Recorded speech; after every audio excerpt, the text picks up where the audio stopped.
بسم اللہ الرحمن الرحیم۔ السلام علیکم۔ حضرت علی کا فرمان ہے، منافقت سے بہتر ہے کہ تم کافر مر جاؤ، کیونکہ جہنم میں کافر کا درجہ منافق سے بہتر ہے۔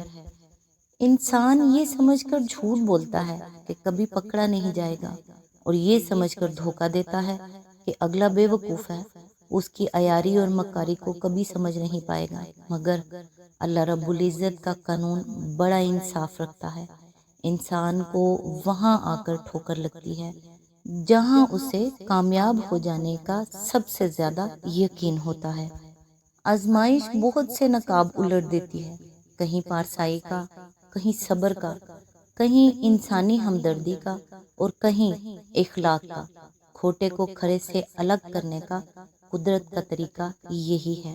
اللہ تعالیٰ سے دعا ہے کہ وہ آپ سب کو اپنے حفظ و امان میں رکھے، اور آپ کی اور آپ کے تمام اہل و عیال کی نیک اور جائز حاجات کو پورا فرمائے، آمین۔ آج انشاءاللہ سورہ الحج کی آیت نمبر 54 سے سٹارٹ کریں گے۔ اس کی تفسیر تفہیم القرآن سے بیان کریں گے، اور اس کی تفسیر پچھلی دفعہ کچھ ہو گئی تھی، تھوڑی سی رہ گئی ہے، جو انشاءاللہ آج مکمل کریں گے۔ جہاں سے سلسلہ ٹوٹا تھا وہیں سے سٹارٹ کرتے ہیں۔ اعوذ باللہ من الشیطان الرجیم، بسم اللہ الرحمن الرحیم۔ یہ ہے وہ صاف اور سیدھا مفہوم جو سیاق و سباق کی روشنی میں ان آیات سے حاصل ہوا ہے، مگر افسوس ہے کہ ایک روایت نے ان کی تفسیر میں اتنا بڑا گھپلہ ڈال دیا کہ نہ صرف ان کے معنی کچھ سے کچھ ہو گئے، بلکہ سارے دین کی بنیاد ہی خطرے میں پڑ گئی۔ ہم اس کا ذکر یہاں اس لیے کرتے ہیں کہ قرآن کے طالب علم فہم القرآن میں روایات سے مدد لینے کے صحیح اور غلط طریقوں کا فرق اچھی طرح سے سمجھ سکیں، اور انہیں معلوم ہو جائے کہ روایات پرستی میں ناروا غلو کیا نتائج پیدا کرتا ہے، اور قرآن کی غلط تفسیر کرنے والی روایات پر تنقید کرنے کا صحیح طریقہ کیا ہے۔ قصہ یہ بیان کیا جاتا ہے کہ نبی صلی اللہ علیہ وآلہ وسلم کے دل میں تمنا پیدا ہوئی کہ کاش قرآن میں کوئی ایسی بات نازل ہو جائے جس سے اسلام کے خلاف کفار قریش کی نفرت دور ہو، اور وہ کچھ قریب آ جائیں، یا کم از کم ان کے دین کے خلاف ایسی سخت تنقید نہ ہو جو انہیں بھڑکا دینے والی ہو۔ یہ تمنا آپ کے دل ہی میں تھی کہ ایک روز قریش کی ایک بڑی مجلس میں بیٹھے ہوئے آپ پر سورہ نجم نازل ہوئی، اور آپ نے اسے پڑھنا شروع کیا۔ جب آپ افریتم اللات والعزی ومناۃ الثالثۃ الاخری پر پہنچے تو یکا یک آپ کی زبان سے یہ الفاظ ادا ہوئے، یہ بلند مرتبہ دیویاں ہیں، ان کی شفاعت ضرور متوقع ہے۔ اس کے بعد آگے پھر آپ سورہ نجم کی آیات پڑھتے چلے گئے، یہاں تک کہ جب اختتام سورہ پر آپ نے سجدہ کیا تو مشرک اور مسلمان سب سجدے میں گر گئے۔ کفار قریش نے کہا کہ اب ہمارا محمد صلی اللہ علیہ وآلہ وسلم سے کیا اختلاف باقی رہ گیا؟ ہم بھی تو یہی کہتے تھے کہ خالق و رازق اللہ ہی ہے، البتہ ہمارے یہ معبود اس کے حضور میں ہمارے شفیع ہیں۔ شام کو جبرائیل آئے اور انہوں نے کہا، یہ آپ نے کیا کیا؟ یہ دونوں فکریں تو میں نہیں لایا تھا۔ اس پر آپ سخت مغموم ہوئے، اور اللہ تعالیٰ نے وہ آیت نازل کی جو سورہ بنی اسرائیل رکوع 8 میں ہے کہ وَإِن كَادُوا لَيَفْتِنُونَكَ عَنِ الَّذِي أَوْحَيْنَا إِلَيْكَ لِتَفْتَرِيَ عَلَيْنَا غَيْرَهُ ثُمَّ لَا تَجِدُ لَكَ عَلَيْنَا نَصِيرًا۔ یہ چیز برابر نبی صلی اللہ علیہ وآلہ وسلم کو رنج و غم میں مبتلا کیے رہی، یہاں تک کہ سورہ حج کی یہ آیات نازل ہوئی، اور اس میں حضرت صلی اللہ علیہ وآلہ وسلم کو تسلی دی گئی کہ تم سے پہلے بھی انبیاء کے ساتھ ایسا ہوتا رہا ہے۔ ادھر یہ واقعہ کہ قرآن سن کر حضرت صلی اللہ علیہ وآلہ وسلم کے ساتھ قریش کے لوگوں نے بھی سجدہ کیا۔ مہاجرین حبشہ تک اس رنگ میں پہنچا کہ حضرت صلی اللہ علیہ وآلہ وسلم اور کفار مکہ کے درمیان صلح ہو گئی ہے۔ چنانچہ بہت سے مہاجرین مکہ واپس آ گئے، مگر یہاں پہنچ کر انہیں معلوم ہوا کہ صلح کی خبر غلط تھی۔ اسلام اور کفر کی دشمنی جوں کی توں قائم ہے۔ یہ قصہ ابن جریر اور بہت سے مفسرین نے اپنی تفسیروں میں، ابن سعد نے طبقات میں، الواحدی نے اسباب النزول میں، موسیٰ بن عقبہ نے مغازی میں، ابن اسحاق نے سیرت میں، اور ابن ابی حاتم، ابن المنذر، بزار، ابن مردوئے اور طبرانی نے اپنے احادیث کے مجموعوں میں نقل کیا ہے۔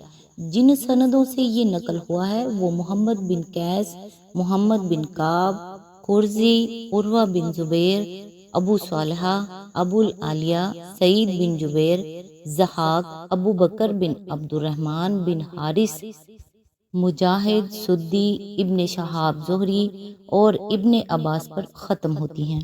ابن عباس کے سوا ان میں سے کوئی صحابی نہیں ہے۔ قصے کی تفصیلات میں چھوٹے چھوٹے اختلافات کو چھوڑ کر دو بہت بڑے اختلافات ہیں۔ ایک یہ کہ بتوں کی تعریف میں جو کلمات نبی صلی اللہ علیہ وآلہ وسلم کی طرف منسوب کیے گئے ہیں وہ قریب قریب ہر روایت میں دوسری روایت سے مختلف ہیں۔ ہم نے ان کا استقصا کرنے کی کوشش کی تو 15 عبارتیں الگ الگ الفاظ میں پائیں۔ دوسرا بڑا اختلاف یہ ہے کہ کسی روایت کی روح سے یہ الفاظ دوران وحی میں شیطان نے آپ پر القاء کر دیے اور آپ سمجھے کہ یہ بھی جبرائیل لائے ہیں۔ کسی روایت میں ہے کہ یہ الفاظ اپنی اس خواہش کے زیر اثر سہواً آپ کی زبان سے نکل گئے۔ کسی میں ہے کہ اس وقت آپ کو اونگ آ گئی تھی اور اس حالت میں یہ الفاظ نکلے۔ کسی کا بیان ہے کہ آپ نے یہ قصداً کہے مگر استفہام انکاری کے طور پر کہے۔ کسی کا قول ہے کہ شیطان نے آپ کی آواز میں لا کر یہ الفاظ کہہ دیے اور سمجھا یہ گیا کہ آپ نے کہے ہیں، اور کسی کے نزدیک کہنے والا مشرکین میں سے کوئی شخص تھا۔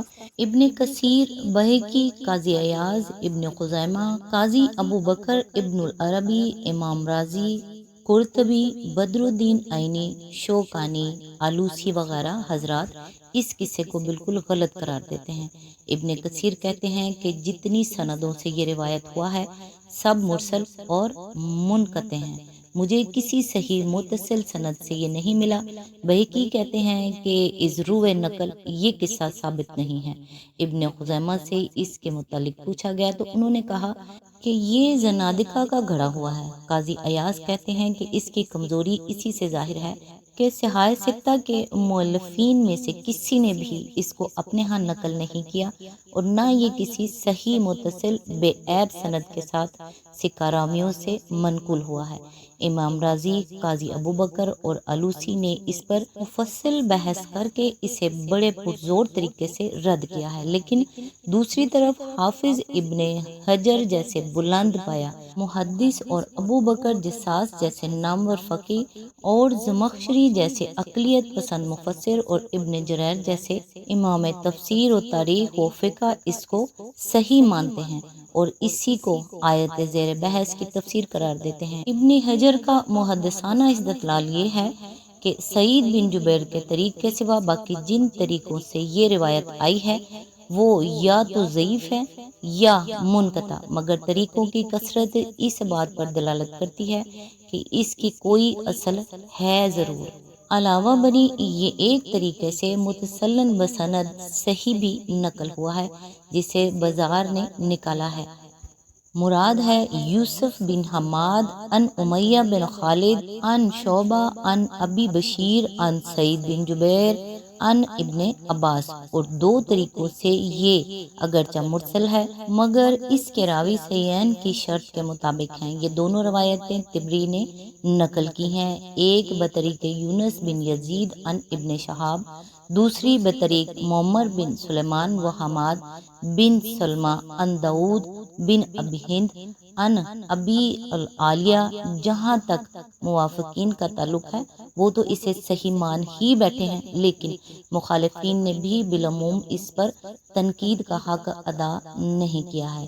ایک گروہ اسے اس لیے رد کرتا ہے کہ اس کی سند اس کے نزدیک قوی نہیں ہے اس کے معنی یہ ہوئے کہ اگر سند کبھی ہوتی تو یہ حضرات اس قصے کو مان لیتے۔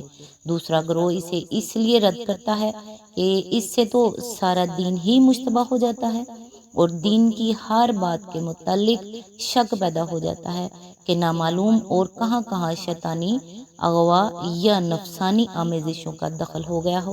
حالانکہ اس نوعیت کا استدلال ان لوگوں کو تو مطمئن کر سکتا ہے جو ایمان لانے کے عزم پر قائم ہوں، مگر دوسرے لوگ جو پہلے ہی شکوک میں مبتلا ہیں یا جواب تحقیق کر کے فیصلہ کرنا چاہتے ہیں کہ ایمان لائیں یا نہ لائیں، ان کے دل میں تو یہ جذبہ پیدا نہیں ہو سکتا کہ جن جن چیزوں سے یہ دین مشتبہ قرار پاتا ہو انہیں رد کر دیں۔ وہ تو کہیں گے کہ جب کم از کم ایک نامور صحابی اور بکثرت تابعین و تبع تابعین اور متعدد و معتبر راویان حدیث کی روایت سے ایک واقعہ ثابت ہو رہا ہے تو اسے صرف اس بنا پر کیوں رد کر دیا جائے کہ ان سے آپ کا دین مشتبہ ہوا جاتا ہے؟ اس کے بجائے آپ کے دین کو مشتبہ کیوں نہ سمجھا جائے جبکہ یہ واقعہ اسے مشتبہ ثابت کر ہی رہا ہے؟ اب دیکھنا چاہیے کہ تنقید کا وہ صحیح طریقہ کیا ہے جس سے اگر اس قصے کو پرکھ کر دیکھا جائے تو یہ ناقابل قبول قرار پاتا ہے، چاہے اس کی سند کتنی ہی قوی ہو یا قوی ہوتی۔ پہلی چیز خود اس کی اندرونی شہادت ہے جو اسے غلط ثابت کرتی ہے۔ قصے میں بیان کیا گیا ہے کہ یہ واقعہ اس وقت پیش آیا جب ہجرت حبشہ واقع ہو چکی تھی اور اس واقعے کی خبر پا کر مہاجرین حبشہ میں سے ایک گروہ مکہ واپس آ گیا۔ اب ذرا تاریخوں کا فرق ملاحظہ ہو۔ اس آیت 54 کی تفسیر کافی لمبی ہے، ابھی بھی اگر ہم اس پہ بات کریں تو 15-20 منٹ مزید ہو جائیں گے تو ویڈیو کافی لمبی ہو جائے گی، اس لیے آج یہیں پہ اس کو منقطع کرتے ہیں، نیکسٹ انشاءاللہ یہیں سے سٹارٹ کریں گے۔ تب تک کے لیے دعاؤں میں یاد رکھیے گا۔ اللہ حافظ۔